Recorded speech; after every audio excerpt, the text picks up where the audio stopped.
तिनका था हमने सवारा, अपनी वो माटी और घर बारा।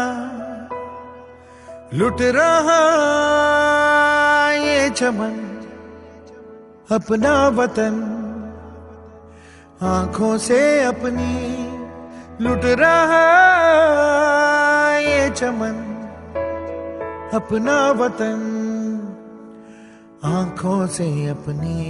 संकल्प बोल के हम तो निकल पड़े, हर द्वार खोल के गगन कहे विजयी भव, विजयी भव, गगन कहे विजयी भव।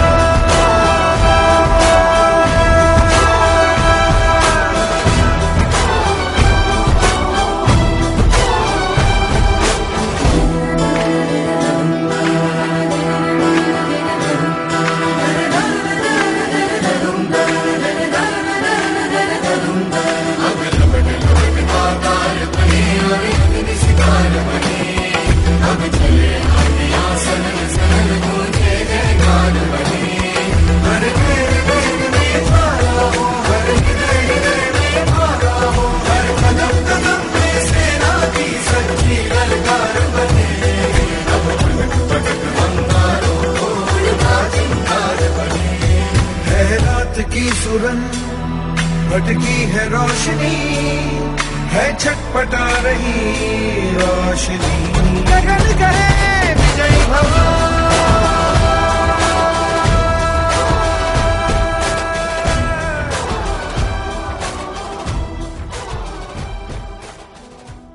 ओम शांति। सबसे पहले तीव्र पुरुषार्थी ग्रुप के सभी भाई बहनों को बहुत बहुत धन्यवाद हमको चांस देने के लिए। वैसे पिछले 6-7 साल से हम शायद इस ग्रुप में नहीं आ रहे, लेकिन हम जुड़े हुए हैं। हर क्लास रोज हम सुनते हैं, एक भी क्लास मिस नहीं करते। नहीं सुन पाए तो डाउनलोड करके रखते हैं, टाइम मिलता है, या फिर संडे को 2-3 क्लास एक साथ सुन लेते हैं जो रह गया। तो उससे पहले 6-7 साल पहले लगभग 15 साल हम इसी जगह पर बैठ करके, मुझे याद है ये सोफा है, ये जगह पर ये हम बैठते थे, सुशील भाई वगैरह और डॉक्टर श्रीमंत सर उस समय क्लास कराते थे। तो इसीलिए हम भी इस ग्रुप में हकदार है। तो आज हमको मौका मिला सबके सामने आने का, तो इसके लिए सबको, सुशील भाई को खास और डॉक्टर श्रीमंत, डॉक्टर सचिन, तो उनको बहुत बहुत थैंक्स। अभी हमारे 108 दिन की भट्टी चल रही है। तो इस भट्टी में कई सारी सूक्ष्म बातों को फोकस किया गया है। हम अभी तक बहुत मोटे मोटे बातों में जाते थे, अभी भी जा रहे हैं। व्यर्थ जो मोटे कहते हैं, रावण के 10 शिष्य है और पता नहीं 1.5 लाख पोत्र धोत्रे भी है। तो जो 10 शिष्य के ऊपर हम कार्य करते थे और अभी भी कर रहे हैं, लेकिन ये जो लाखों पोत्र धोत्रे, पता नहीं उसमें से किसको हम पहचानते भी नहीं है अभी तक। तो इस ग्रुप के माध्यम से हम कई ऐसे पोत्र धोत्रे हैं या फिर उनके भी पोत्र धोत्रे होंगे, तो उसको पहचानने को मौका मिला और उसके ऊपर कार्य करने का भी मौका मिल रहा है, विधि मिल रही है, और हम लोग उसके ऊपर कार्य करें जिसके ऊपर विजयी बन सकते हैं। तो ये 108 बातें अभी जो लिया है, मैंने सोचा 108 शब्द जो है वो तो बहुत शुभ है, लेकिन ये अशुभ बातों में कैसे ले लिए। अब विकार है जो है, ये तो अशुभ है ना, तो 108 विकार के ऊपर हम विजयी बनेंगे। बात तो सही है। तो बाबा, अव्यक्त बाप दादा हो, साकार बाबा हो, हर मुरली में उनका एक फेवरेट शब्द है और वो शब्द नेगेटिव है। ऐसा किसी दिन, जैसे माया रावण है, ये शब्द अच्छा नहीं है, लेकिन किसी मुरली में ऐसा नहीं है जिसमें माया रावण का नाम नहीं लिया होगा बाबा ने। हर मुरली में वो लेते हैं। तो ऐसे एक नेगेटिव शब्द है जो बाबा का बहुत फेवरेट है, वो है व्यर्थ। तो आज का टॉपिक जो है व्यर्थ कर्म। हम व्यर्थ के ऊपर अगर जाएंगे, उसका डिटेल से वो कैसे हो, उसका परिभाषा क्या है और वो कैसे सिर उठाता है, कैसे उभरता है और उसका सिर को कैसे कुचलना है, वो सारे विधि वो सब हम देखेंगे। तो व्यर्थ अगर डिक्शनरी में देखेंगे, उसका मीनिंग भी बहुत लंबा चौड़ा मीनिंग है। जैसे निरर्थक है, व्यर्थ अर्थात कोई अर्थ नहीं है, निरर्थक, निष्प्रयोजन, जिसका कोई प्रयोजन ही नहीं है, जिस बात में, जिस कर्म में प्रयोजन नहीं है, वह है निष्प्रयोजन। फालतू कर्म, फालतू बातें, फालतू बोलते हैं ना, क्या फालतू बात कर रहे हैं, ऐसे फालतू कर्म कर दिया, चिड़चिड़ापन आ जाता है। तो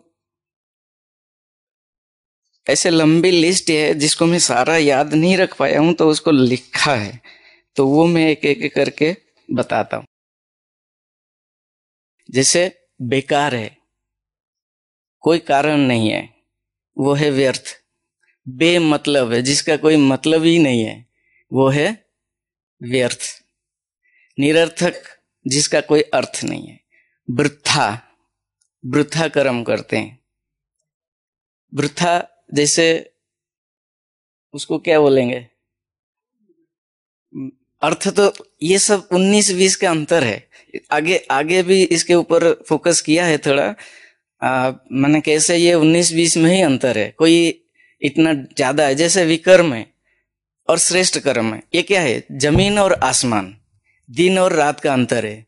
तो वैसे ही इसमें इतना अंतर नहीं है। निष्प्रयोजन बोल दिया, फालतू कर्म बोल दिए, बेकायदा, कायदे अनुसार अगर नहीं करते हैं वो कर्म को व्यर्थ कर्म बोलते हैं। जो उपयोगी नहीं है, किसी के भी उपयोगी नहीं है, ना मेरे हैं ना सामने वाले, किसी के भी अनुपयोगी उसको बोलते हैं। झूठ मूठ में भी कभी काम करते हैं तो वो झूठ मूठ का हो गया। सारहीन है, जिस कर्म में कोई सार नहीं है वो सारहीन है। फिजूल का कर्म है और अर्थहीन है। और 4 शब्द ऐसा है जिसका मीनिंग मैं भी नहीं जानता, ऊपर ऐसा है उसका मीनिंग। जैसे निठलना बोलते हैं, कोई काम का नहीं है। मृषा कर्म, मोघ, शिवा, ऐसे कई शब्द, कई अर्थ है उसका। तो ये व्यर्थ है, व्यर्थ के ऊपर हम फोकस कर रहे हैं। अगर कर्म को हम पहले तो 3 भाग में देखते हैं बाबा के हिसाब से, ज्ञान के हिसाब से, कर्म, अकर्म, विकर्म।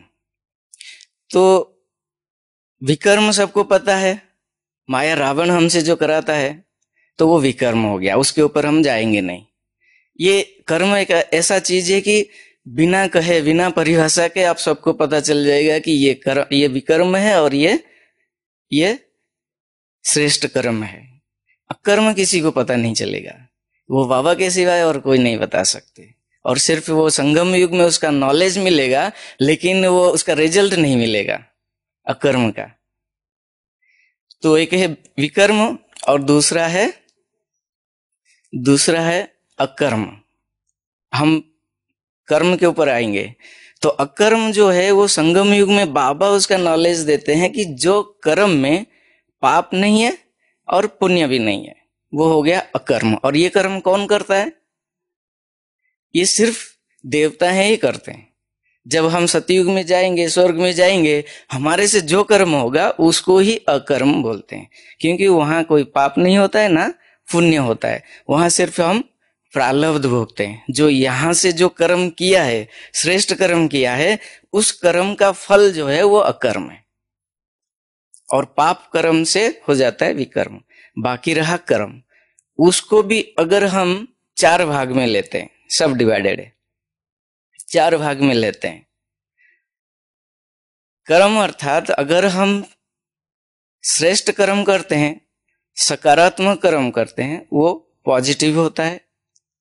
दूसरा है पाप कर्म जो नेगेटिव अर्थात नकारात्मक है। तीसरा है साधारण कर्म जो कॉमन साधारण कर्म, और चौथा है व्यर्थ कर्म। तो बाकी तीनों कर्म को हम आज नहीं लेते हैं, आज लेंगे सिर्फ व्यर्थ कर्म अर्थात वेस्ट डीड्स, जो व्यर्थ जाता है, जो कर्म। अब ये व्यर्थ शब्द को हम किसी के साथ भी जोड़ देंगे तो वो व्यर्थ ही है, चाहे व्यर्थ संकल्प, चाहे व्यर्थ बोल, चाहे व्यर्थ कर्म, व्यर्थ संग, व्यर्थ श्रृंगार, व्यर्थ संबंध संपर्क, व्यर्थ संग, जिसके साथ भी जोड़ देंगे वो व्यर्थ हो जाएगा। तो ये उसी शब्द के साथ अगर हम समर्थ भी जोड़ेंगे, श्रेष्ठ भी जोड़ेंगे, तो वो श्रेष्ठ हो जाएगा। जैसे श्रेष्ठ संकल्प है, अगर हम भगवान की स्मृति में ना रहकर कुछ सोचते हैं दूसरा कुछ, तो वो हो गया व्यर्थ संकल्प। अगर परमात्मा को याद करते हुए सोचते हैं तो वो हो गया श्रेष्ठ संकल्प।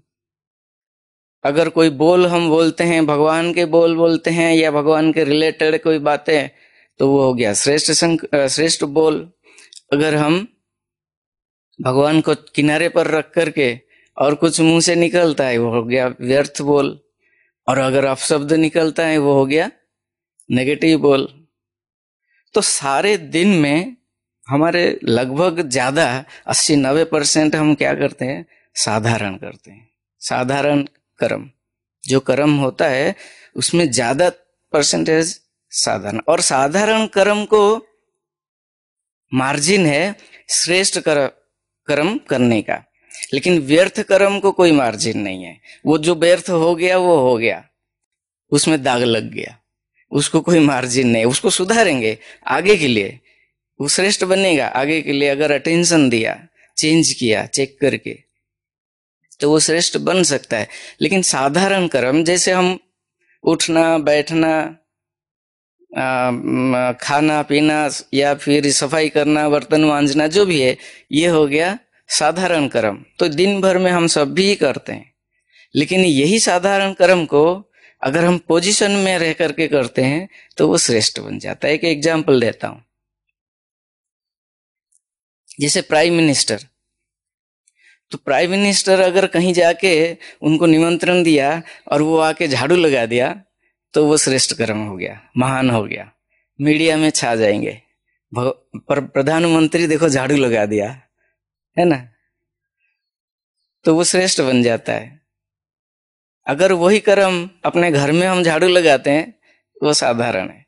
अभी कोई नौकरी करते हैं नगर पालिका में, हमारे पास भी आते हैं, झाड़ू पोछा लगाते हैं या जो भी, वो साधारण है, उसके लिए वो महान नहीं है, श्रेष्ठ नहीं है। तो साधारण कर्म को एक मार्जिन है, क्योंकि साधारण कर्म से कोई पाप नहीं होता है। हाँ, साधारण कर्म से वर्तमान वेस्ट होता है, और अगर वो संस्कार बन जाता है साधारण करते करते करते करते, तो भविष्य में वो वेस्ट हो सकता है वो कर्म। लेकिन पिछले जो कर्म है उसके ऊपर उसका कोई प्रभाव नहीं पड़ता है, व्यर्थ कर्म का उसके ऊपर प्रभाव पड़ता है। और विकर्म का जो है वो खास प्रभाव पड़ता है, क्योंकि विकर्म से हमारा जो नेगेटिव का खाता बढ़ता है, भविष्य भी जमा होता है, और पिछले जन्म का जो विकर्म है वो भी भस्म नहीं होगा। अगर हम श्रेष्ठ कर्म करते हैं तो श्रेष्ठ कर्म से ही हमारा पिछले जन्म का खाता भी चुक्त होगा और भविष्य भी अच्छा जमा होगा। तो एक जोक है, एक स्टूडेंट था, वो स्टूडेंट साल भर कभी पढ़ता नहीं है, सबको पता है ये पढ़ता नहीं है, क्या पास करेगा। लेकिन खैर एग्जाम के टाइम आया तो वो एग्जाम में बैठा और लिखना शुरू किया। तो लिखना शुरू जो किया, 2-3 घंटे तक लिखता गया। अब सारे स्टूडेंट जो है वो सबको पता है ये पढ़ा ही नहीं है, लेकिन लिख रहा है। तो वो अपना लिखेंगे क्या, बार बार उसको देख रहे हैं कि क्या लिख रहा है, क्या लिख रहा है। और दूसरे स्टूडेंट की जो बुद्धि, उनका जो संकल्प चलता है, अब टीचर भी देखता है कि ये तो कभी जवाब ही नहीं दे पा रहा था, कभी पढ़ता नहीं था, अब क्या लिख रहा है। वो बार बार उसे उसके बाजू में गुजरते जाते हैं, उसके खाता में वो जो पेज को देखते रहते हैं, अब वो लिखता जाता है। फिर उठ करके एडिशनल पेपर लेता है, फिर लिखता है। ऐसे करते करते पता नहीं 15-20 पेज लिख दिया। टीचर बोलते अच्छा ठीक है, देखेंगे क्या लिखा है। एग्जाम खत्म, अब टीचर देखते हैं जो लिखा है, लास्ट में एक 0 मार्क मिलता है। अब उसको पूछा भाई तूने लिखा क्या है, 0 मिला। वंडरफुल, इतना सारा लिखा लेकिन मार्क मिला 0। तो लिखा क्या है, क्या बोलता है कि गीता में भगवान ने कहा है कर्म करते जाओ, फल की आशा ना रखो, इसलिए मैंने तो लिखा, बहुत लिखा, मेहनत मैंने किया है, स्याही खत्म किया है, कलम को यूज किया है। तो लिखा क्या है बताओ। बोलता है गाय हमारी माता है, गाय हमारी माता है, गाय हमारी माता है। बस यही पूरे 20 पेज लिखा है। तो इससे एक शब्द सीखने को मिला। क्या मिला कि हमने इसमें कागज कलम वेस्ट किया, संकल्प वेस्ट किया, अपना संकल्प किया और दूसरों का भी संकल्प वेस्ट किया। जो कर्म किया वो वेस्ट गया और उसका नतीजा कुछ नहीं निकला। तो जिसका नतीजा कुछ नहीं निकलेगा उसी को ही बोलते हैं व्यर्थ कर्म, निष्प्रयोजन, उसका वो प्रयोजन ही नहीं था। तो इसने जो लिखा है उसका कोई सार नहीं था, कोई अर्थ नहीं था, कोई प्रयोजन नहीं था, निरर्थक था। आगे अब जो भी लिखा है, जो प्रश्न पूछा गया था उसका यथार्थ अर्थ नहीं था, अयथार्थ था, इसलिए वो व्यर्थ के खाते में गया। तो इसलिए उसका कोई फल उसको नहीं मिला और सफलता नहीं मिली। तो इसलिए हमको ये अटेंशन देना है कि हमारा जो कर्म हम सारे दिन में कर रहे हैं, सुबह से लेकर के रात तक, अमृत वेले से लेकर रात तक, बाबा ने हर कर्म के लिए विधि बताई है, श्रीमत दी है। कैसे उठना है, कैसे बैठना है, कैसे खाना है, कैसे बोलना है, कैसे देखना है, क्या देखना है, कब, ये सारे चीजों का श्रीमत मिली हुई है। अगर उसके अकॉर्डिंग हम कर रहे हैं तो यथार्थ है, श्रेष्ठ कर्म है। अगर श्रेष्ठ नहीं है तो साधारण भी हो सकता है।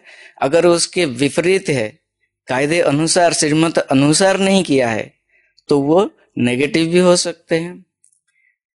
और उसका अगर सार नहीं है, साधारण नहीं हुआ, लेकिन व्यर्थ हो सकता है।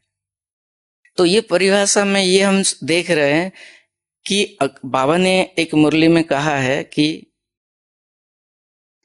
कई बार हम कुछ विकर्म ऐसे करते हैं रॉयल रूप में, वो विकर्म नहीं है, लेकिन रॉयल विकर्म ऐसा है जो उसका अर्थ नहीं है, मतलब नहीं है, लेकिन वो दूसरों को और अपने को दुख देता है। तो वो जैसे रॉयल विकर्म को भी हम व्यर्थ कर्म कह सकते हैं। बड़ा विकर्म नहीं है लेकिन रॉयल रूप में, कोई मतलब नहीं है, लेकिन एक होता है ना कि चल रहे हैं लेकिन उसका कोई अर्थ नहीं है, किसी को फायदा भी नहीं है, तो वो व्यर्थ कर्म। एक तरफ है श्रेष्ठ कर्म, और श्रेष्ठ कर्म से हमारे फायदा क्या है पता है। श्रेष्ठ कर्म से हम ऊपर उठते हैं, ऊंचे पद पाते हैं, बाबा के ज्ञान के हिसाब से श्रेष्ठ बनते हैं, दुनिया के हिसाब से समाज में हमको ऊंचे नजर से देखते हैं, हमारे जो पर्सनालिटी बढ़ जाती है, ये श्रेष्ठ कर्म से होते हैं। एक तरफ श्रेष्ठ कर्म, और दूसरी तरफ जो है उसका विपरीत जो है वो विकर्म, और विकर्म से हम नीचे गिर जाते हैं। विकर्म हमको नीचे गिरा देता है और विकर्म से नफरत के पात्र बन जाते हैं। घृणा के पात्र बन जाते हैं। लोग उसी नजर से हमको देखते हैं, भले बोलेंगे नहीं लेकिन उस नजर से देखेंगे। उसको देखते ही सारे हिस्ट्री ज्योग्राफी याद आ जाएगा सामने आते ही। तो ये विकर्म और श्रेष्ठ कर्म, और बीच में रह गया क्या? साधारण और व्यर्थ कर्म। तो साधारण कर्म ये बता दिया कि सारे दिन में हम जो कर रहे हैं, बाकी रहा व्यर्थ कर्म। तो व्यर्थ कर्म जो है सारे दिन में, साधारण कर्म और व्यर्थ कर्म, ये दोनों लगभग नजदीक नजदीक है, 19-20 का अंतर है, इसमें कोई ज्यादा अंतर नहीं है।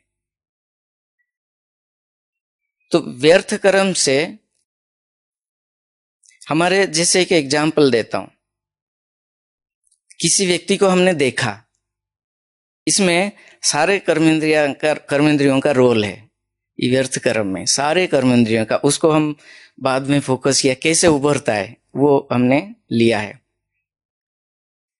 तो जैसे एक व्यक्ति को देखा तो आंखों ने देख लिया, अगर वो आत्मा के रूप में देखा तो वो हो गया श्रेष्ठ कर्म। अगर आत्मा को न देख करके देह को देखा तो वो हो गया विकर्म। अगर ये दोनों को ही नहीं देखा, तो कई बार होता है ना, हम ना तो आत्मा ही देखा ना देह को भी नहीं देखा है, ऐसे ही व्यवहार में आए, बात किया या कर्म किया, तो उसको बोलते हैं साधारण। लेकिन व्यर्थ कैसे होगा? अगर उस व्यक्ति को देखा, कुछ एक्टिविटी में नहीं आए हैं, लेकिन देख करके उसके बारे में 10 बातें आ गया, उसके 5 साल पहले 10 साल पहले क्या किया था, क्या बोला था, वो बातें याद आ गई। अब ये बात तो कोई मतलब नहीं है, लेकिन वो हो गया व्यर्थ कर्म। व्यर्थ सोच कर्म आगे, तो वो व्यर्थ सोच को सोच करके, उसके बारे में वो सोच करके, उसी परसेप्शन में, उसी दृष्टिकोण से अगर उसको एक्टिविटी में आते हैं, व्यवहार में आते हैं, बातें करते हैं या जो कर्म में आए, तो वो हो गया व्यर्थ कर्म। तो इसमें आंखों का भी काम आ गया रोल, और मन का भी, मुख का भी, हाथ का भी, सारे कर्म इंद्रिय आ जाते हैं। तो ये आपस में जुड़े हुए हैं। तो ये हो गया व्यर्थ कर्म का परिभाषा। बाबा कहते हैं व्यर्थ कर्म जो है किससे होता है, और साधारण कर्म, व्यर्थ कर्म और श्रेष्ठ कर्म किससे होता है, और नेगेटिव कर्म किससे होता है। तो अगर जो आसुरिक प्रवृत्ति है उनसे विकर्म होता है, नेगेटिव है, और जो ब्राह्मण होते हैं उनसे ये तीनों कर्म हो सकते हैं, उनसे ये विकर्म नहीं होगा। बाबा ने कहा कि एक साकार मुरली में अभी 4-5 दिन पहले था कि तुम मेरे बच्चे बने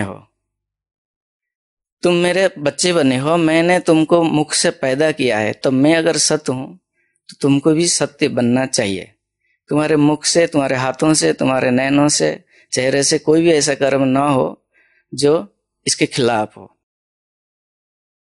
और खबरदारी भी दी है। तो अगर बगैर अर्थ हम करते हैं कोई भी कर्म, तो वो व्यर्थ कर्म हो जाता है। तो एक व्यक्ति पूछता है कि भाई सबको तो मरना है, एक जोक है, सबको तो मरना है ना एक दिन। तो दूसरा बोलता है, अब याद आ गया तो भूल जाऊंगा इसलिए एक जोक बोल देता हूं कि सबको तो मरना है ना। तो दूसरा बोलता है कि हाँ मरना तो है सबको, इसमें टेंशन की क्या बात है। तो बोलता है मैं ये सोच रहा था कि अगर सबको मरना है तो लास्ट में जो मरेगा उसको कौन उठाएगा। अब ये बातों में कोई अर्थ नहीं है, लेकिन निरर्थक है, तो ये हो गया व्यर्थ। तो फिर बोलता है कि अच्छा ये बताओ, ये दुनिया में पहली बार कभी तो दही बना होगा ना, दही। तो बोलता हाँ बना तो होगा। तो मैं ये सोच रहा था वो जावड़े कहाँ से आया पहली बार, जो दही बनाने के लिए जावड़े कहाँ से आया। अब ये सोचने कहाँ से तो आया होगा, कैसे भी बनाया। तो ये हो गया व्यर्थ। तो व्यर्थ को हम इस प्रकार से ले रहे हैं व्यर्थ को। तो अभी इसके बीच बीच में और कुछ बातें आएंगे तो हम बताएंगे। तो इसके ऊपर दूसरा स्टेप जो हमारे जो डायरेक्शन के हिसाब से है कि बाबा के महावाक्य, फिर उसके बाद हम देखेंगे कि ये कैसे उभरता है और उसका विजय कैसे बनेंगे। बाबा के महावाक्य जो है हमने कुछ 8-10 पॉइंट लिया है, मैं हूबहू वही शब्द रिपीट करना चाहूंगा क्योंकि बाबा का बोल थोड़ा उस प्रकार से है। 82 की एक मुरली है, 11 अप्रैल 82। बाबा ने कहा, श्रीमत के आधार पर किया हुआ कर्म स्वतः ही सुकर्म के खाते में जमा होते हैं। अमृत वेले के उठने के कर्म से लेकर रात के सोने तक हर कर्म के लिए बाबा ने श्रीमत दी है। अगर वैसे नहीं उठते हैं, वैसे अमृत वेले से श्रेष्ठ कर्म की श्रेष्ठ प्रारब्ध बना नहीं सकते। चाहे उठना, चाहे बोलना, चाहे यथार्थ रूप में अमृत वेले करना या मुरली क्लास में बैठना या खाना पीना, जो भी हम दिन भर में व्यवहार में आते कर्म में, अगर वो उस रीति से नहीं हुआ है तो वो हो गया व्यर्थ। व्यर्थ अर्थात विकर्म के त्यागी नहीं बन सकते हैं, तो इस संबंध का भी त्याग, व्यर्थ का भी त्याग करना पड़े। अगर विकर्म नहीं किया लेकिन व्यर्थ कर्म भी किया तो वर्तमान और भविष्य जमा तो नहीं हुआ है ना। विकर्म नहीं किया लेकिन वर्तमान और भविष्य भी जमा नहीं कर पाए। अगर व्यर्थ अर्थात साधारण कर्म भी किया तो भी इसमें नुकसान हुआ। बाबा का महावाक्य। तो ऐसे कभी नहीं सोचो कि साधारण कर्म किया, यह तो होता ही है। व्यर्थ अर्थात साधारण कर्म, बोल, समय, इसका भी त्याग कर सदा समर्थ, सदा अलौकिक अर्थात पद्मा पदम भाग्यवान बनो। तो व्यर्थ और साधारण बातों को भी अंडरलाइन करो। न व्यर्थ सोचो। स्लोगन क्या है कि बाबा ने स्लोगन बताया, न व्यर्थ सोचो, न व्यर्थ देखो, न व्यर्थ सुनो, न व्यर्थ बोलो, और पांचवा, न व्यर्थ कर्म में समय गंवाओ। तो कोई भी विकर्म व व्यर्थ कर्म बार बार हो जाते हैं तो इसका कारण यह है कि सदा साथी को साथ नहीं रखा है अथवा साथ का अनुभव नहीं किया है। दूसरा पॉइंट, कितनी भी कोई माफी ले लेवे लेकिन जो कोई पाप कर्म व व्यर्थ कर्म भी हुआ तो उसका निशान मिटता नहीं है। निशान पड़ ही जाता है, छाप लग जाता है, उसको मिटाने में मुश्किल होता है। जैसे वो साधारण कर्म करते हैं, वो कोई पाप कर्म नहीं होता है, लेकिन धीरे धीरे वो संस्कार बन जाता है और फिर व्यर्थ कर्म में आ जाते हैं, तो फिर उसको लास्ट में उसको मिटाना बहुत मुश्किल होता है। व्यर्थ कर्म व रॉयल रूप के विकर्म जो दिखाई कुछ नहीं देते हैं, अभी इसके ऊपर बताया था, दिखाई कुछ देता है रॉयल रूप में, लेकिन होता है स्वयं को और दूसरों को नुकसान दिलाने वाला। तो ऐसे कर्म करने से स्वयं भी अंदर से संतुष्ट नहीं होगा, खुशी का अनुभव, शक्ति का अनुभव नहीं करेगा, अपने को गुणों से, शक्तियों के खजानों से खाली अनुभव करेगा। लेकिन बाहर से देह अहंकार के कारण, समझ का अहंकार होने के कारण अपनी समझदारी को स्पष्ट करता रहेगा, है साधारण और व्यर्थ। लेकिन हम जिस पोजीशन पे है अभी, अगर पकड़ में आ गया तो हमारी इज्जत चली जाएगी, हम नीचा हो जाएंगे, तो इसलिए वो सिद्ध करता रहेगा अपना अहंकार के कारण। तो बाबा बोलते हैं कि बाहर से देह अहंकार के कारण, समझ का अहंकार होने के कारण अपनी समझदारी को स्पष्ट करता रहेगा। उसका हर बोल अंदर से खाली लेकिन बाहर से स्वयं को छिपाना का रूप होगा। जैसे कहावत भी है ना, क्या कहावत है इसके ऊपर? गगरा खाली गगरा छलकता है ना। तो खाली वस्तु आवाज ज्यादा करती है, दिखावा बहुत होता है, लेकिन अंदर का धोखा बाहर का दिखावा होता है। साथ साथ ऐसे कर्मों का परिणाम अनेक ब्राह्मण आत्माएं और दुनिया के अज्ञानी आत्माओं की डिसर्विस करने के निमित्त बन जाते हैं। कई बार ऐसे होता है कि हम जो कर्म करते हैं उसका प्रभाव जो है वो दूसरों के ऊपर पड़ता है। अगर ये व्यर्थ कर्म से प्रभाव पड़ा तो क्या होता है ना, उनके साथ एक हिसाब किताब जुड़ जाता है और उस हिसाब किताब को हमको चुकता भी करना पड़ेगा, या तो उसके साथ दूसरे जन्म में जन्म लेकर के या कैसे भी करके। अब क्योंकि हमारे जो एक्टिविटीज है, हमारे जो व्यर्थ कर्म से, विकर्म तो बहुत बड़ी बात है, वो तो उससे तो हिसाब किताब बनता ही है और उसको भारी मात्रा में चुक्त करना पड़ता है। लेकिन जो व्यर्थ कर्म जो है उससे क्या होता है ना, जो हम व्यवहार में आते हैं उसमें दूसरों को हम दुखी करते हैं, अशांत करते हैं, तो उसका भी जो हिसाब बनता है ना, तो किसी भी रूप में फिर उसके साथ आके वो चुक्त करना पड़ता है। तो बाबा बोलते हैं बाहर का दिखावा होता है, साथ साथ ऐसे कर्मों का परिणाम अनेक ब्राह्मण आत्माएं और दुनिया की अज्ञानी आत्माओं की डिसर्विस करने के निमित्त बन जाते हैं। ऐसे विकर्मों से व व्यर्थ कर्मों से एक स्वयं से असंतुष्ट और दूसरा अनेकों की डिसर्विस के कारण चढ़ती कला की बजाय रुकती कला में आ जाते हैं। दूसरा और एक 92 की मुरली है, उसमें एक पॉइंट लिया, होली हंस। होली हंस का काम क्या है? सेग्रीगेट करना है, अलग अलग करना है, व्यर्थ को, साधारण को, श्रेष्ठ को और नेगेटिव को। तो तीन को एक तरफ करना और एक को एक तरफ करना है। एक है श्रेष्ठ जो कर्म है उसको एक तरफ करना, जो अच्छा है उसको ले लेना, और तीन जो है श्रेष्ठ नेगेटिव, व्यर्थ और साधारण, ये तीनों को अलग करना। ठीक है ना? तो स्थूल रूप में हंस को देखा है? किसी ने देखा है कि कैसे वो सेग्रीगेट करता है, कैसे अलग करता है? इसका साइंटिफिक कारण भी है। क्या कारण है? कैसे करता है?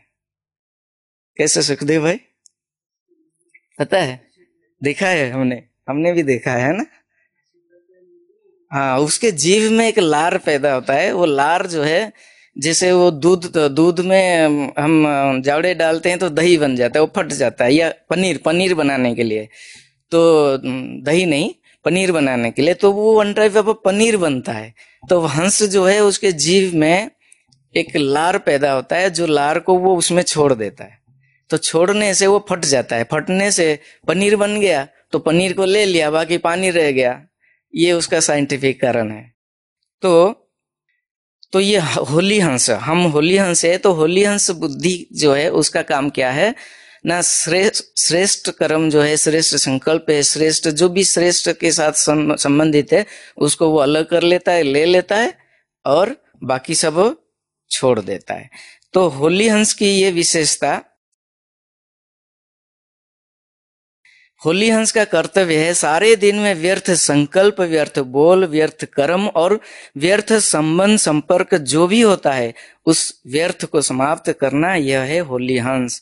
कोई कितना भी व्यर्थ बोले, लेकिन आप व्यर्थ को समर्थ में परिवर्तन कर दो।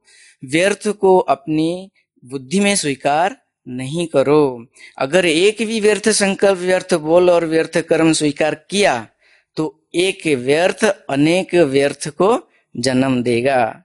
व्यर्थ की पैदाइश बहुत फास्ट होती है, चाहे कर्म हो या चाहे क्या भी हो। बाबा ने बोला चाहे कर्म हो चाहे क्या भी हो, बहुत फास्ट पैदा होती है।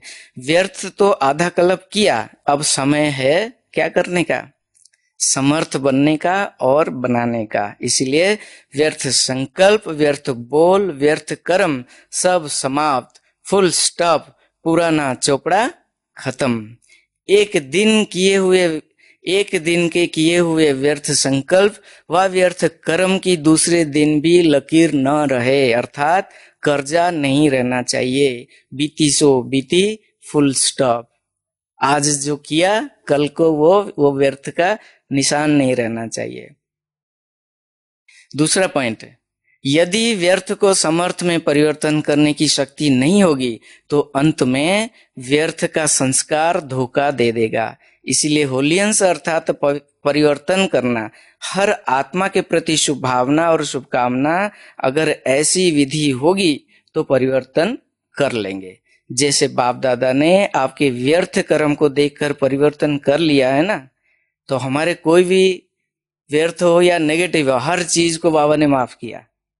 तो वो माफ करके अपना बनाया, पालना दी, श्रृंगार किया, कभी फेंका नहीं, हमको गोद से निकाला नहीं है। तो हम भी यही परिवर्तन करेंगे, दूसरों को भी कभी उस नजर से नहीं देखेंगे। तो बाबा ने कल कहा कि जैसे आपकी व्यर्थ कर्म को देखकर परिवर्तन कर लिया है ना, तो सुन लिया तो समय अगर सुन लिया व्यर्थ तो समय किसका गया। अगर साधारण कर्म होता, व्यर्थ कर्म होता हो जाता, तो भी निरंतर योगी नहीं कहेंगे। कर्म योगी अर्थात हर सेकेंड, हर संकल्प, हर बोल सदा श्रेष्ठ हो। कई बच्चों की रूरियान करते अपने प्रति भी कंप्लेन होती है। अब ये व्यर्थ कर्म के प्रति बाबा के सामने हम जब रूरियान करते हैं व्यर्थ कर्म के बारे में, तो क्या कहते हैं, अपने लिए कंप्लेन है। जैसे बाप कहते हैं, बाप बच्चों में जो श्रेष्ठ आशाएं रखते हैं, जो चाहते हैं, जितना चाहते हैं उतना नहीं है। तो हम अपने आप से ये बोलते हैं कि बाबा जो चाहते हैं हम उतना नहीं कर पाते हैं। इसका क्या कारण है? ये अति सूक्ष्म व्यर्थ कर्म बुद्धि को और मन को ऊंचा अनुभव करने नहीं देती है। तो हर कर्म करने के पहले क्या बनकर के हम करेंगे? त्रिकालदर्शी बनकर हर कर्म करेंगे। अगर मास्टर त्रिकालदर्शी बन हर कर्म, हर संकल्प करो व वचन बोलो, तो बताओ कभी भी कोई कर्म व्यर्थ व अनर्थ वाला हो सकता है? पूजनीय और गायन योग्य समझकर हर कर्म करें। अगर त्रिकालदर्शी बुद्धि द्वारा कर्म नहीं करते हैं तो व्यर्थ का बोझ बार बार ऊंचे नंबर में अधिकारी बनने नहीं देगा। अगला पॉइंट है, हर कार्य करने के पहले इस वरदान के समर्थ स्थिति के आसन पर बैठ निर्णय कर व्यर्थ है व समर्थ है, फिर कर्म में आना। कर्म करने के बाद फिर से चेक करो कि कर्म का आदिकाल और अंतकाल तक समर्थ रहा। पहले तो सोचेंगे, जो समझदार आत्मा है वो कर्म करने से पहले सोचेंगे, फिर कर्म करेंगे, तो वो कर्म व्यर्थ नहीं जाएगा। फिर भी कर्म करने के बाद फिर कंपेयर करेंगे, जो पहले हमने सोचा था उसके साथ कितना मैच है। अगर वही हुआ, सफल हुए, तो श्रेष्ठ कर्म हुआ। अगर बाबा बोलते हैं तो आदिकाल और अंतकाल तक समर्थ रहा, नहीं तो कई बच्चे कर्म के आदिकाल समय समर्थ स्वरूप से शुरू करते हैं, लेकिन मध्य में समर्थ के बीच व्यर्थ व साधारण कर्म कैसे हो गया, समर्थ के बजाय व्यर्थ की लाइन में कैसे और किस समय गए, यह मालूम नहीं पड़ता। फिर अंत में सोचते हैं कि जैसे करना था वैसे नहीं किया। एक एक बात के आधार पर कर्मों की रेखाएं बनती है। वो आत्मा में संस्कारों का रिकॉर्ड भरता है। फोटो निकल जाने के बाद अगर अपने आप को ठीक करे तो वो हो गया व्यर्थ। ये पॉइंट मेरे को बहुत अच्छा लगा कि अब स्माइल दे करके फोटो निकालते, अगर कोई फोटो निकाल दिया और स्माइल नहीं किया था तो निकल जाने के बाद स्माइल करने से क्या फायदा है, वो तो व्यर्थ गया है ना स्माइल। और एक पॉइंट है, जैसे साकार बाप को देखा ऐसे फॉलो फादर। हर कर्म त्रिकालदर्शी बन करने से कभी भी कोई कर्म विकर्म नहीं हो सकता है, सदा सुकर्म होगा। त्रिकालदर्शी न बनने के कारण ही व्यर्थ कर्म व पाप कर्म होते हैं। अगला, अंदर दिल में आता भी है, दिल खाता है, यह करना नहीं चाहिए, लेकिन फिर भी कर लेते हैं। अगर पुरुषार्थी हो, तो बाबा ने बोला अगर पुरुषार्थी हो, मान लीजिए हमारे से कोई व्यर्थ कर्म हुआ, पुरुषार्थी है, तो ये नहीं होना चाहिए, इसको सुधारना चाहिए। तो आगे का लाइन बाबा ने बोला कि अगर अलवेले हो तो फिर बात ही खत्म है। बाबा बोलते हैं, बाबा के शब्दों में यह है कि अगर पुरुषार्थी हो तो व्यर्थ कर्म भी ना हो, अलवेले हो तो बात ही छोड़ो, फिर तो आराम से खाओ, आराम से जाओ, और फिर कहाँ आओगे? त्रेता में आओ।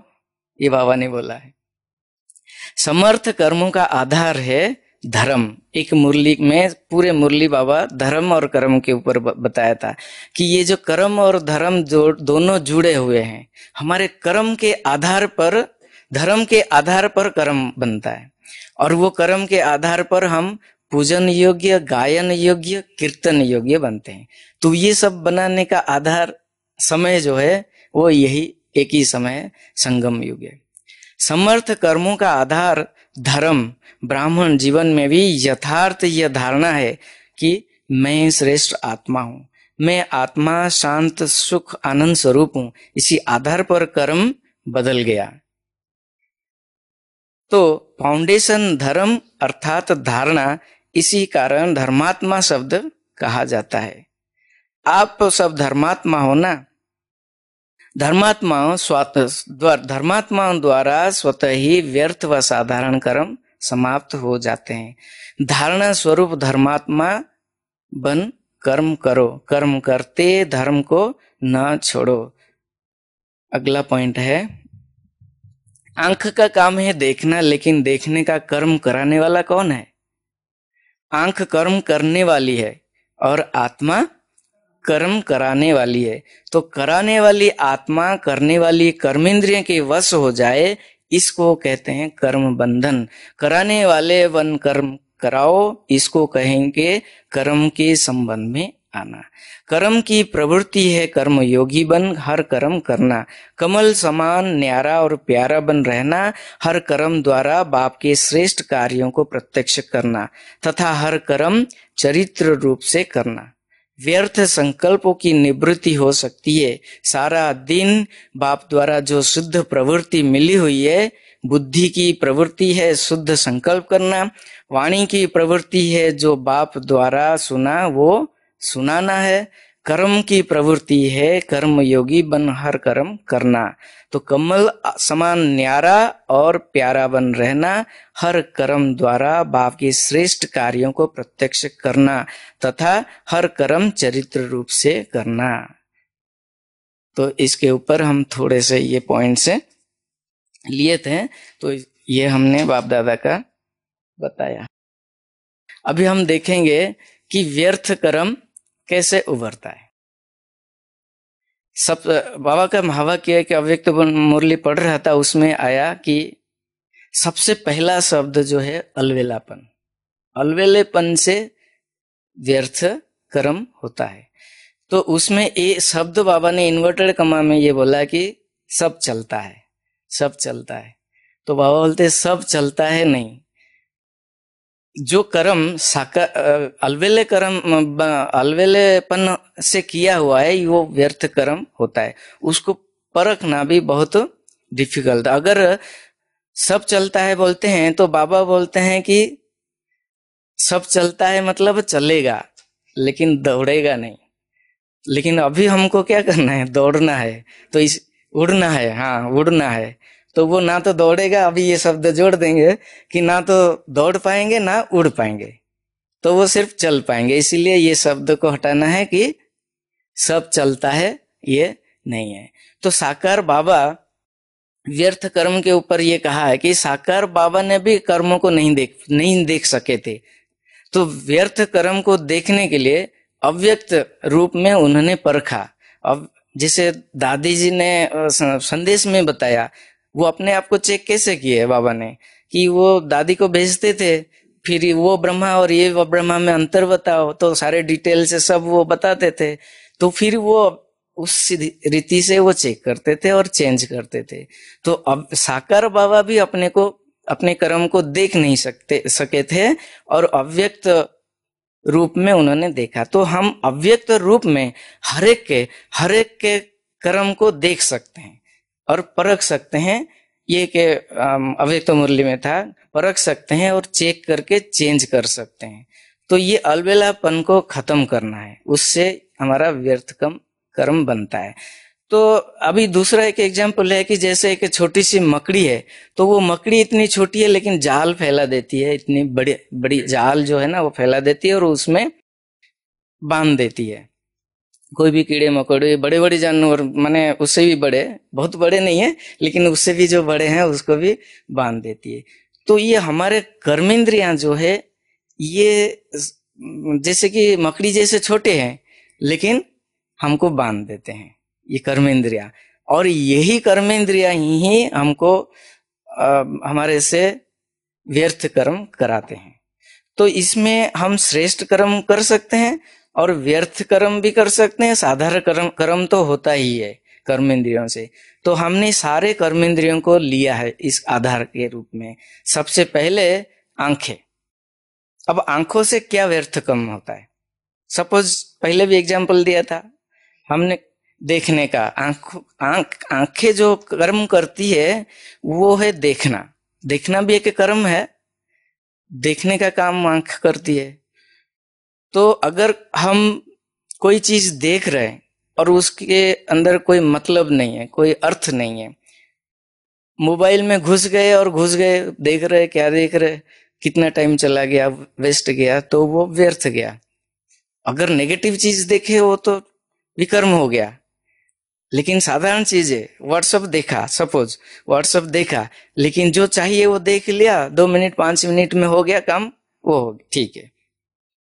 लेकिन व्हाट्सएप में भी अगर हम और अंदर जाते हैं, देखते हैं, सुनते हैं, ये वो इसको फॉरवर्ड करो उसको, तो वो व्यर्थ में आ गया।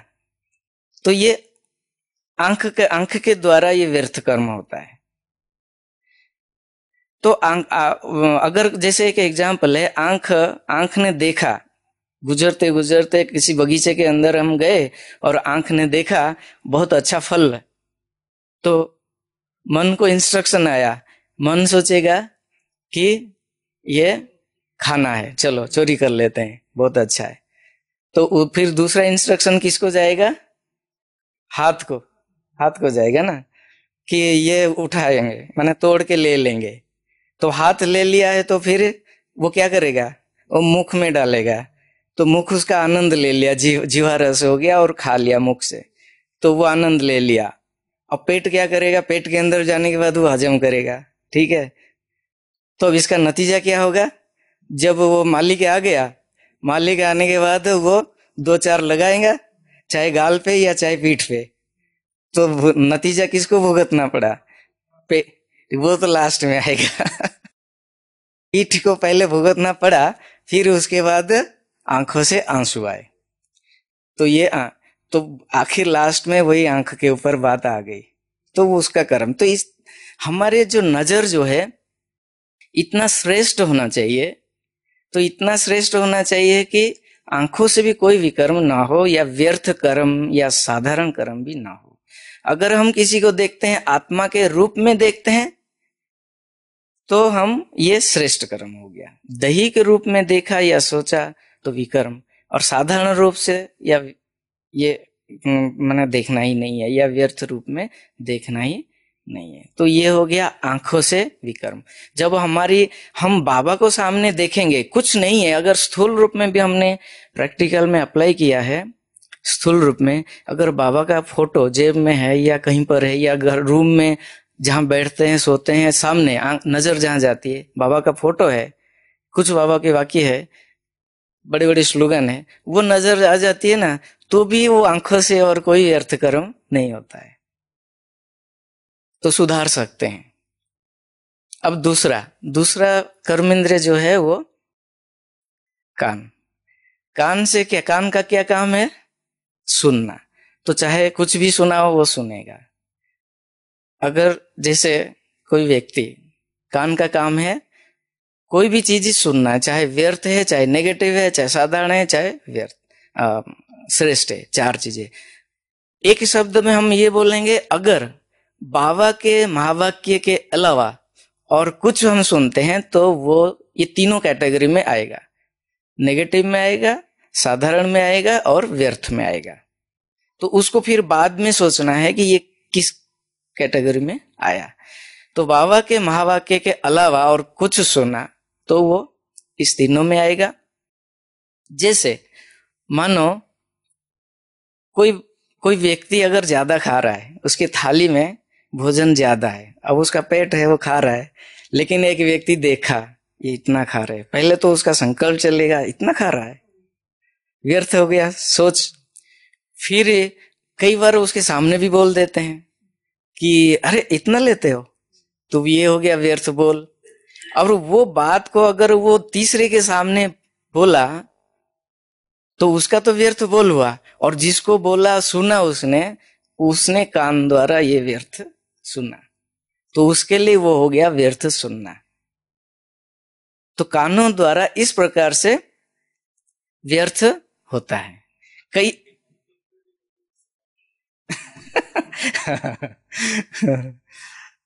तो व्यर्थ सुनने में आजकल बहुत ही ज्यादा हम इसमें ही ज्यादा समय गंवा देते हैं, हमारे एनर्जी वेस्ट हो जाती है। सुबह से रात तक हम कई व्यर्थ बातें बोलने वाले बोलते हैं और हम सुनने वाले सुनते हैं। और सुनने का काम प्रमोट हम कब करते हैं, अगर जो व्यर्थ बोलने वाला वो अगर थोड़ा ऐसे चाव से बोलता है और हम बोलते अच्छा अच्छा, एक शब्द हम जोड़ देते हैं तो उसका और एक सेंटेंस आगे बढ़ेगा, फिर आंखें भी थोड़ा ऐसे ऐसे सिर हिलाएंगे तो और एक सेंटेंस आगे बढ़ता है व्यर्थ का। तो ऐसे करके व्यर्थ बातें वो बोलना चालू रहता है और हमारा सुनना चालू रहता है। इसको अगर हम खत्म करना है तो एक तरीका हम अप्लाई किया है, करते हैं, तो वो क्या है कि आंखें छोटी कर देनी है और उसके नजर के साथ नजर नहीं मिलाएंगे, तो उसको ऐसा लगेगा कि वैल्यू कम है उसकी बातों में, तो वो नीचे और थोड़ा दूसरी तरफ देखना है, उसकी तरफ नहीं देखना है, ठीक है। और दूसरा है, हाथ में उसी समय मोबाइल को ले लीजिए, कुछ और चीज ले लीजिए, नजर वहां पर डालिए, तो वो अपने आप उसका एक दो लाइन में वो खत्म हो जाएगा, उसका व्यर्थ बोलना। ओम शांति करेगा। तो कई बार कई लोग तो जबरदस्ती बोल देते हैं, क्या मैं आपको इतना बता रहा हूं और आप तो मोबाइल में लगे पड़े हो, नाराज हो जाते हैं, कई बार बोल भी देते हैं। तो इसलिए ये भी एक छोटी सी विधि है जो हम व्यर्थ से मुक्त हो सकते हैं। हाँ, तो ये कान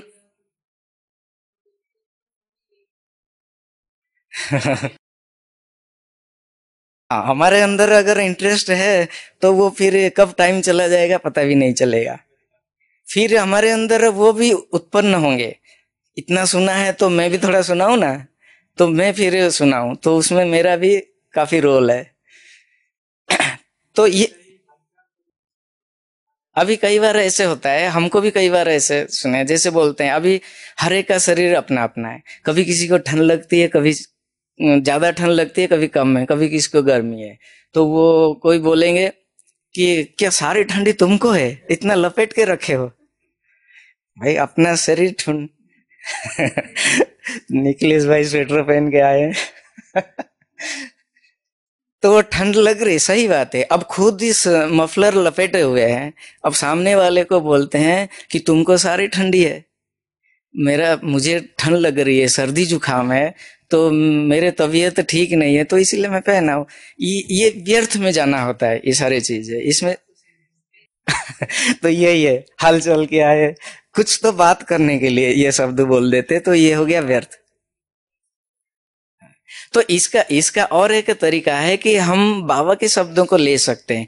कई बार हम अगर बोलेंगे कि आज बाबा ने क्या बोला, ऐसे बोलो, तो उस उनको भी बुरा लग जाएगा, अब बाबा याद है ऐसे बोलेंगे तो भी उनको हर्ट होगा, ईगो हर्ट हो जाता है। तो हम कभी कभी क्या बोलते हैं ना, एक शब्द बोल देते हैं,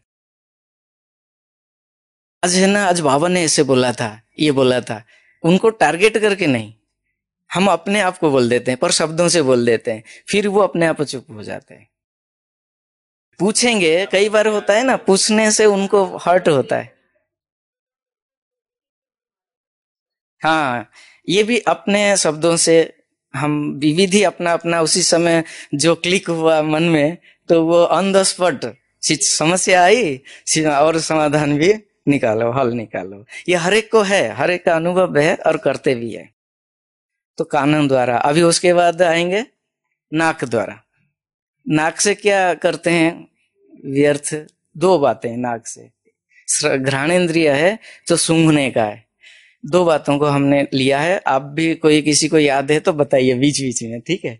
तो घ्राणेन्द्रिय, हम जो सूंघते हैं, अगर जैसे आज रसोईशाला में गए और उधर उधर से अच्छी खुशबू आई, तो खुशबू आई है तो फिर आज तो बढ़िया खुशबू आ रही है, रात का ब्रह्मा भोजन स्पेशल होगा। तो खाने के टाइम में क्या करते हैं ना हम, फिर थोड़ा अच्छी सब्जी है 3 कटोरी और खा लेते हैं। तो ये किसका असर पड़ा, ये व्यर्थ में गया, आगे का रिजल्ट व्यर्थ हुआ, लेकिन नाक द्वारा ये जो घ्राणेन्द्रिय घ्राण सूंघने का जो कर्म है वो व्यर्थ जाने के कारण ये हुआ। और दूसरा क्या है, ये खाने पीने के ऊपर। और दूसरा है कि जैसे बहुत अच्छा परफ्यूम बनाकर लगा के आ जाते हैं, संगठन में आते हैं कई बार परफ्यूम लगा के आते हैं, तो वो इतना स्ट्रांग है कि अब क्लास इधर कर रहे हैं, डॉक्टर सचिन भाई इधर बैठे हैं, लेकिन बाजू में कोई तो उसके तरफ बार बार क्योंकि कौन लगाया हुआ है परफ्यूम, वो तो जाता है ना, नजदीकी वालों को ज्यादा सूंघने का आता है, खुशबू आती है? उसको नहीं आएगा जो लगाते हैं उसको नहीं आएगा, लेकिन बाजू वालों को ज्यादा आता है खुशबू, तो और दूर जो बैठा है उसको थोड़ा कम आता है। तो इसलिए ये भी एक प्रकार से व्यर्थ में जाता है कि अब उसको अब दूसरे शब्द में है कि नेगेटिव में, ये तो अच्छी खुशबू है लेकिन नेगेटिव में, कोई बदबूदार है, कोई नहीं करना चाहिए आजकल। बिल्कुल। और आजकल तो रिएक्शन भी बहुत होता है, स्किन के ऊपर उसका बहुत असर पड़ता है, इसलिए वो यूज नहीं करना चाहिए। और दूसरा, हम ब्राह्मण है तो उसके हम जो हमको दोनों बदबू या जो अच्छी खुशबू, ये दोनों ही नहीं होना चाहिए, ये हमारे अंदर की बात है। ऐसे हमारे शुद्ध होना चाहिए कि जिससे लोगों को अच्छी भाषण आए नाक द्वारा। और दूसरा है, उसके बाद है मुख द्वारा 2 काम होता है, एक तो खाने का और दूसरा बोलने का। तो ये बीच बीच में हम ये मिक्स करके बताते हैं। तो अगर बाबा का महावाक्य है और वो महावाक्य के अलावा हमारे मुख से और कुछ निकलता है तो वो व्यर्थ है। अगर अपशब्द निकलता है, गाली गुलेज निकलता है, तो वो हो गया विकर्म, अच्छा नहीं है। तो व्यर्थ क्या होगा, यह साधारण बाबा के महावाक्य के अलावा और कुछ है। जैसे ये बातें अभी हमने बोला, कोई बोलता है कि भाई क्या कर रहे हो, ना ऐसे ही बैठे, चलो थोड़ा घूम के आ जाते हैं। तो फिर एक जैसे बिन पैंदे लौटा, कोई बुला लिया, चल दिया, घूम के आ गए। अब रास्ते में क्या किया, पूरा नक्की चक्कर लगा लिया, लेकिन उसमें क्या बातें हुई, बाबा की बातें एक शब्द नहीं हुई, तो वो हो गया व्यर्थ मुख द्वारा। और उसमें दूसरा अर्थ है कि मुख से खाने का। अगर खाने के लिए जैसे अच्छी चीज है, ज्यादा खा लिया, आज अच्छी चीज नहीं है, सब्जी अच्छी बनी नहीं है, तो फिर भूख नहीं है, तो ये मुख का जैसे व्यर्थ कर्म ना होना भी, या ज्यादा खा लेना, तो मुख का, इसको 2 कैटेगरी में हमने रखा, मुख द्वारा व्यर्थ कर्म होना। तो बाबा के महावाक्य को जैसे बोलते हैं, अभी जैसे कोर्स कराते हैं, तो कोर्स में हम अगर सिस्टमेटिक धारावाहिक रूप में हम अगर नहीं बोलते हैं ज्ञान को, तो वो जैसे हो गया व्यर्थ। अब जैसे पहले आत्मा का परिचय देना, फिर परमात्मा का परिचय, फिर उसके बाद ऐसे जैसे सिस्टम बनाया हुआ है 7 डेज कोर्स, उसके अकॉर्डिंग अगर नहीं गए और कैसे भी आगे पीछे करके बोला, तो वो जैसे हो गया व्यर्थ बोल। पहले अगर ब्रह्मचर्य का ज्ञान दे दिया, लिंक नहीं जोड़ा, तो वो जैसे हो गया व्यर्थ, तो उसमें सामने वाले को व्यर्थ लगता है और अच्छा नहीं लगता है। उसके बाद आएगा हाथ से सबसे ज्यादा व्यर्थ कर्म होता है, नेगेटिव भी होता है, व्यर्थ भी होता है। तो हाथ और कर्म ये दोनों कंबाइंड है, हमेशा हाथ द्वारा ही कर्म होता है। तो बाबा के कर्म जो है, बाबा के दी हुई जो भी श्रीमत के अनुसार अगर कोई कर्म नहीं हुआ, तो वो जैसे कि व्यर्थ कर्म है।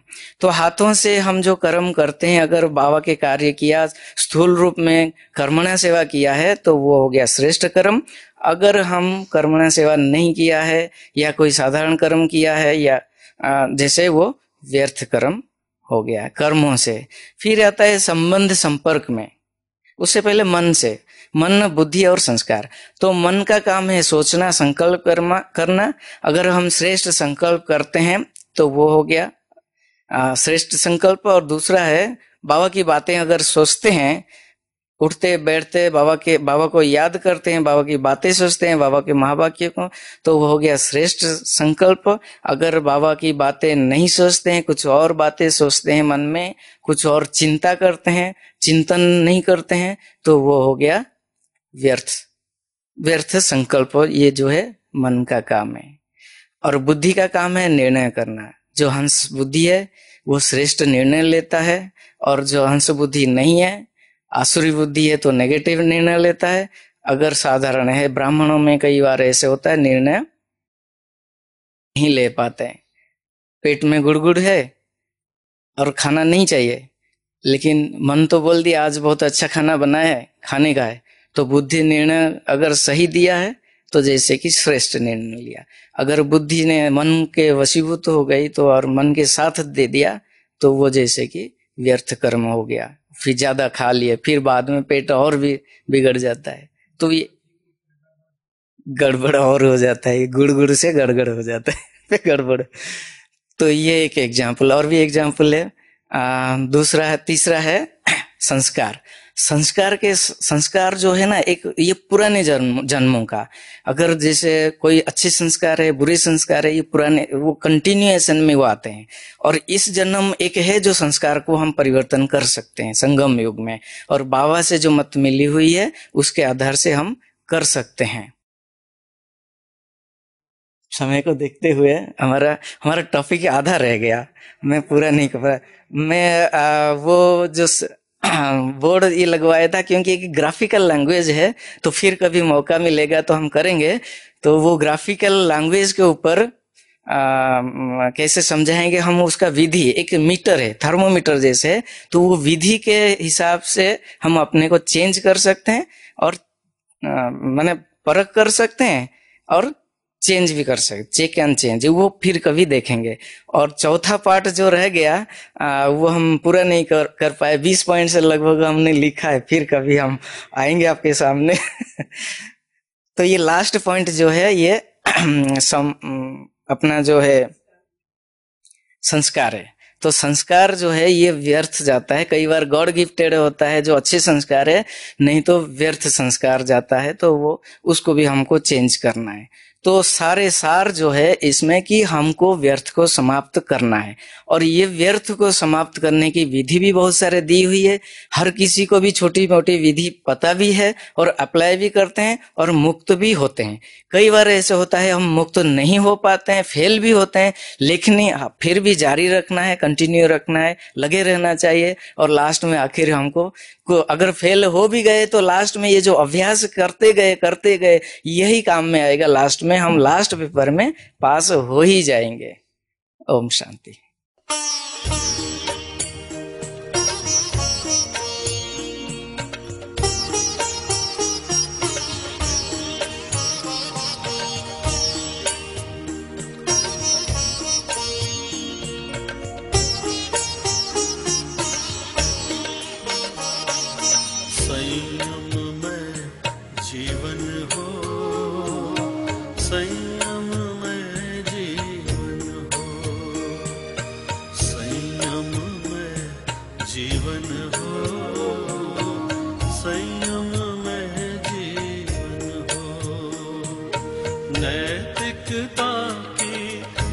सरता में जन जन मन पावन हो, संयम में जीवन हो, संयम में जीवन हो, संयम में जीवन हो।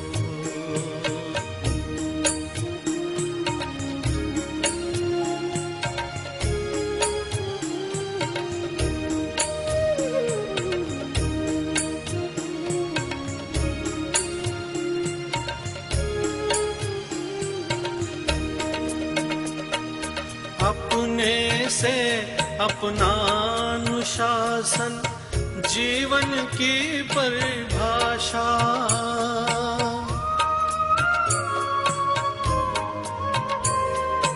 अपने से अपना अनुशासन जीवन की परिभाषा, वर्ण जाति या संप्रदाय से मुक्त धर्म की भाषा, छोटे छोटे संकल्पों से, छोटे छोटे संकल्पों से मानस परिवर्तन हो, संयम में जीवन हो, संयम में जीवन हो, संयम में जीवन हो।